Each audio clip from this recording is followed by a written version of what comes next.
श्री शिवाय नमस्तुभ्यम हर हर महादेव। 8 अप्रैल मध्य प्रदेश के उज्जैन के महाकाल की नगरी में पंडित प्रदीप मिश्रा जी के द्वारा बाँची जा रही विक्रमादित्य शिव महापुराण कथा के 5वें दिन की कथा आज पूर्ण हो चुकी है। अवंतिकापुरी में उज्जैनी के इस पावन धरा पर यह कथा 4 अप्रैल से 10 अप्रैल तक चलने वाली है। आज की कथा में गुरुजी ने 7 उपायों की जानकारी दी है। सभी की जानकारी आपको इस वीडियो के माध्यम से हम बताएंगे। किसी कारणवश यदि आपने आज की कथा नहीं सुनी तो पूरी कथा का सार इस वीडियो के माध्यम से हम आपको बता देंगे।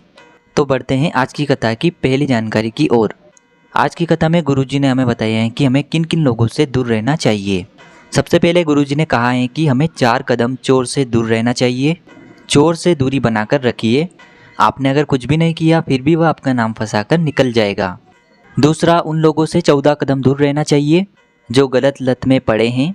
जो नशा मदिरा का सेवन करता हो तो आप इन सभी लोगों से दूरी बनाकर रखें। और 74 कदम चुगलखोर से दूर रहना है। जो आपको इधर उधर की बातें बता रहा हो ऐसे इंसान से भी दूरी बनाकर रखिए। अगर ऐसे लोगों से आप दूरी बनाकर रखोगे तो आपकी ज़िंदगी सार्थक बन जाएगी। बढ़ते हैं आज की कथा की दूसरी जानकारी के बारे में। प्रमीला बघेल जी एक पत्र लेकर आई। वह कहती हैं कि मेरे पति का स्वास्थ्य अचानक से खराब हो गया था।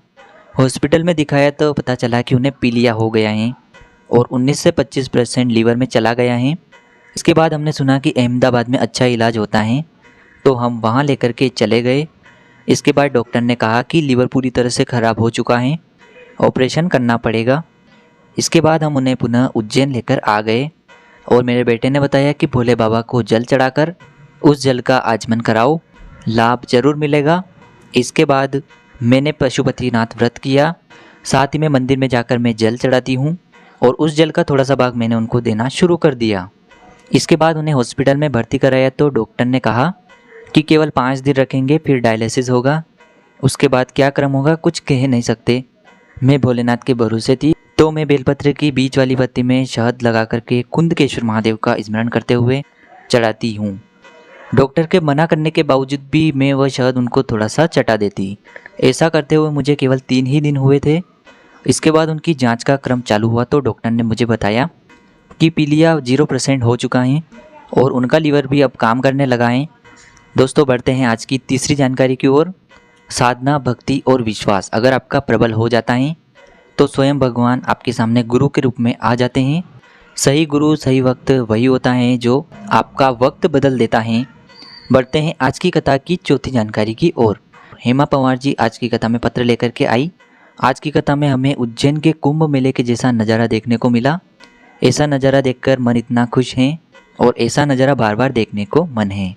बढ़ते हैं आज की कथा की 5वीं जानकारी की ओर। कृष्णा दुबे जी आज की कथा में पत्र लेकर के आई। गुरुजी, मैं पिछले 6 वर्ष से रेलवे की तैयारी कर रहा था पर मेरा सिलेक्शन नहीं हो पा रहा था। मैंने आपकी कथा कोरोना काल से सुनना प्रारंभ की थी।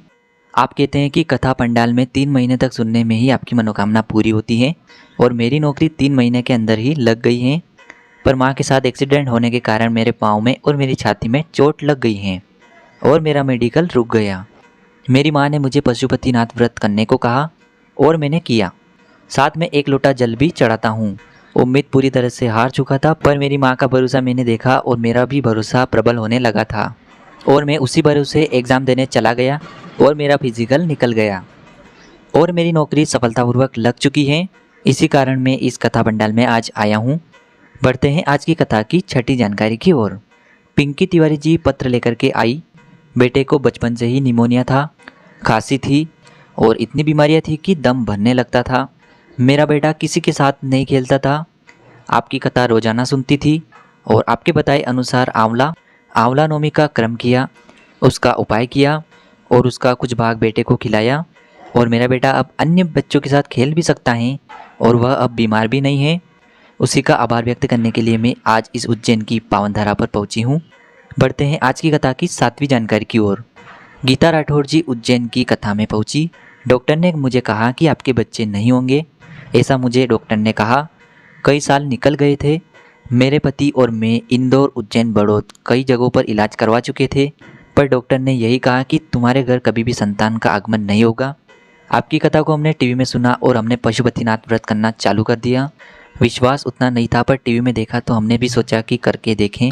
आपकी कथा में बताया गया है कि पशुपतिनाथ में नारी पहले और अंतिम व्रत में जो भी मांगती हैं उसकी वह मनोकामना निश्चित रूप से पूर्ण हो जाती हैं। पहले सोमवार का व्रत किया, पूजन किया, शाम को पूजन करने जाना था और रजस्वला धर्म आ गया। मैं निराश हो गई, व्रत खंडित हो गया। पति ने कहा यह व्रत खंडित हो चुका है, इस व्रत को मत गिनो। और फिर मैंने अगली बार व्रत फिर से किया। इसके बाद जब तीसरा व्रत आया और बाबा की कृपा ऐसी हुई कि मेरा घर भी ठहर गया, उसी का आभार व्यक्त करने के लिए मैं आज इस उज्जैन की पावन धरा पर आई हूँ। अब बढ़ते हैं वैशाख महीने में किए जाने वाले कुछ उपायों के बारे में। गुरुजी ने बताया है कि वैशाख महीने में जो भी व्यक्ति मिट्टी के घड़े से जल भर करके तांबे के पात्र में लेकर के शंकर भगवान के शिवलिंग पर चढ़ाता है, श्री शिवाय नमस्तुभ्यम मंत्र का जाप करते हुए, तो उसकी समस्त मनोकामनाएं भगवान भोलेनाथ पूरी करते हैं। यह गुरुजी प्रदीप मिश्रा जी की कथा में बताया गया उपाय हैं, तो आप भी इस वैशाख मास में यह उपाय जरूर करें। अब हम जान लेते हैं अगला उपाय। वैशाख मास में आपको एक बेलपत्र भगवान शिव के ऊपर जरूर समर्पित करना चाहिए। आप किसी भी दिन किसी भी समय शंकर भगवान के शिवलिंग पर यह बेलपत्र समर्पित कर सकते हैं। पूरे वैशाख महीने में आपको एक बेलपत्र अवश्य समर्पित करना है। जो व्यक्ति वैशाख महीने में एक बेलपत्र समर्पित कर देता है उससे 1000 अश्वमेघ और उसे कई पुण्य फल प्राप्त होते हैं। अब बढ़ते हैं वैशाख महीने में किए जाने वाले अगले उपाय की तरफ। जिस व्यक्ति को पथरी की बीमारी हो चुकी है या फिर पाचन क्रिया पूरी तरह से खराब हो चुकी है या फिर पेट से जुड़े उदर से जुड़े कोई भी रोग हैं, तो आपको एक बेलफल शंकर भगवान के शिवलिंग पर वैशाख महीने में चढ़ाना है। जो बेलफल आपने शंकर भगवान के ऊपर चढ़ाया है उसे औषधि के रूप में प्राप्त करके आपको अपने घर लेकर आ जाना है। उस बेलफल को पूरे वैशाख महीने में अपने घर पर रखा रहने दीजिए। आपको वैशाख महीने में उस बेलफल को नहीं खाना है। उसके बाद अगला महीना जो आएगा उसमें उस बेलफल को उस व्यक्ति को देना प्रारंभ कर दें। जिस व्यक्ति को पथरी की बीमारी है उस बेलफल का जो भाग है, फल हैं, गुदा हैं, उस व्यक्ति को आप देना प्रारंभ कर दें। वो बेलफल वैशाख का चढ़ा हुआ बहुत ही लाभकारी होता है।